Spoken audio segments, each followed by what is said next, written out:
Bonsoir à tous et à toutes, chers téléspectateurs d'Afro-Info 243. Merci infiniment pour votre fidélité. Voici les informations vespérales à retenir. Au nord du pays, dans la province du Nord Kivu, des affrontements violents entre la coalition M23 RDFAFC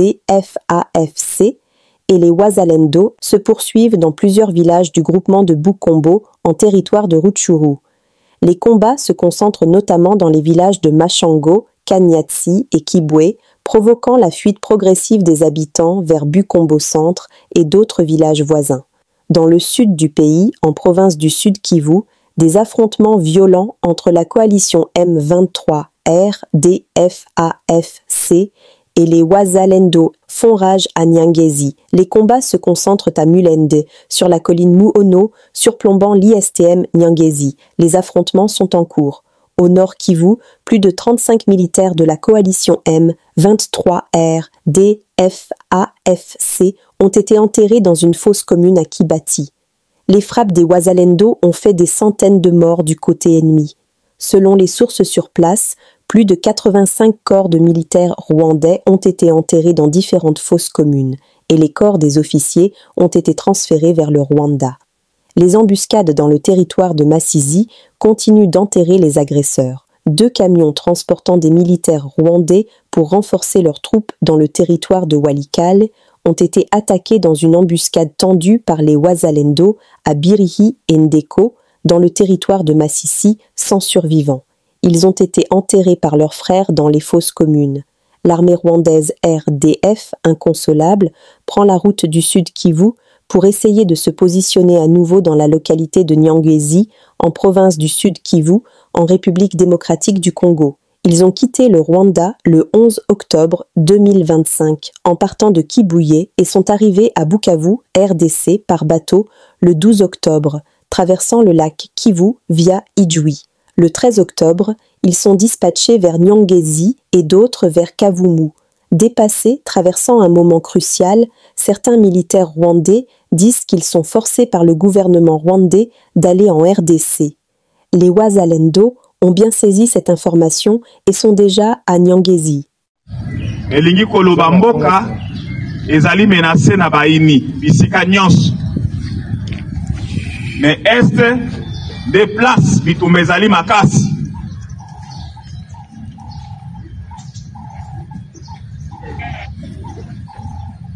Eloko ya koyebisa bino pona yango ezali te parce que boyebi que mboka Rwanda depuis kala ebandaki koiba ba richesse ya mboka ya Congo. Pona koiba yango malamu, il fallait asala bitumba na Congo na est. Mais pour asala yango malamu, azo créer ba traître ya mboka, bana mboka mususu ba traître po bazala ba étage na ye ya komatela kosala ba makambo. Pendant ce temps, biso nyonso tozali concentré pona makambo ya est, bandeko na biso bazo bunda pona ko libérer mboka, ba mosusu bazali awa bazalaki kuna, biso moko pe touti kuna. Mokonzi ya mboka apesi biso responsabilité ya kobatela mboka Kinshasa. Apesi biso confiance tobatela mboka ya o Kinshasa ville na ye azofanda na ba institution nyonso.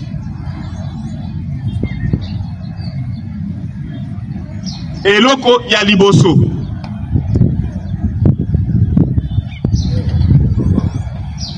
tobundaki boyebi bino nyonso na M23 mbula na mbula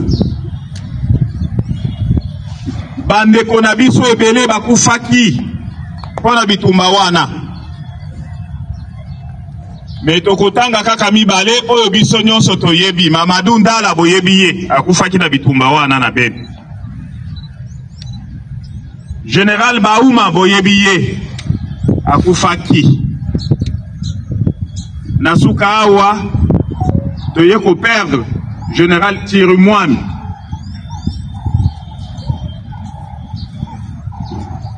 Wana totangi pona échantillon kaka bandeko bakufi bazali ebele.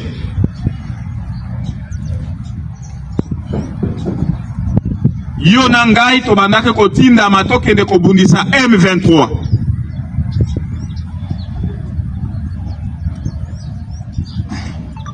Mais ce qui est malheureux, c'est que finalement, ezanete bitumba tobundaki pona kobundisa M23. Bato nyonso bakufaki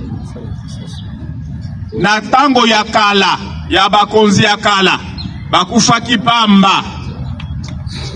Est-ce que toyokani? Et monani ndenge wana ke bakufaki pamba. Pona nini na lobi? Parce que na suka ya makambo nyonso kaka bato babande kotinda biso tokende kobunda bakomi lisusu na bato tobandaki kobundisa. Toloba nini? Toloba nini? Eza mutuna na tuni te. Ngai na tuni na tindi bino bokende kobundisa ba mobondo. Exemple na Kinshasa. Et puis jour mususu nazali susu commandant région te bomo na ngai na ba mobondo na komi kobundisa région. Nazali nani? Nazali nani?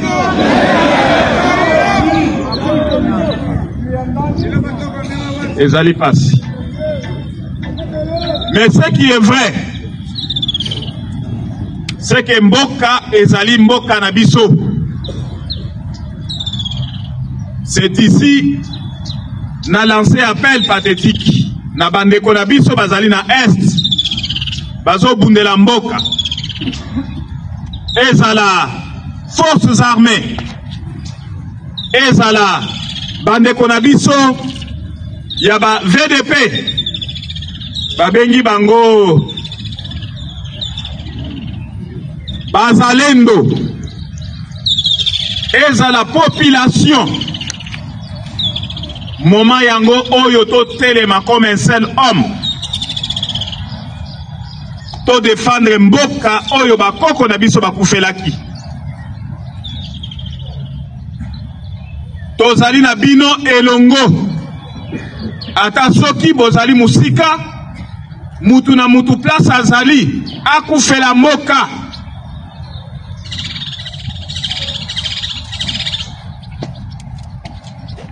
Ezali serment tosalaki ke tokobunda pona mboka. Nous sommes arrivés à la fin de cette édition. Merci à vous de nous avoir suivis jusqu'ici.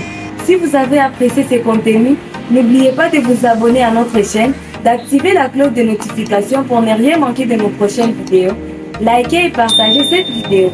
On se retrouve très prochainement. À bientôt.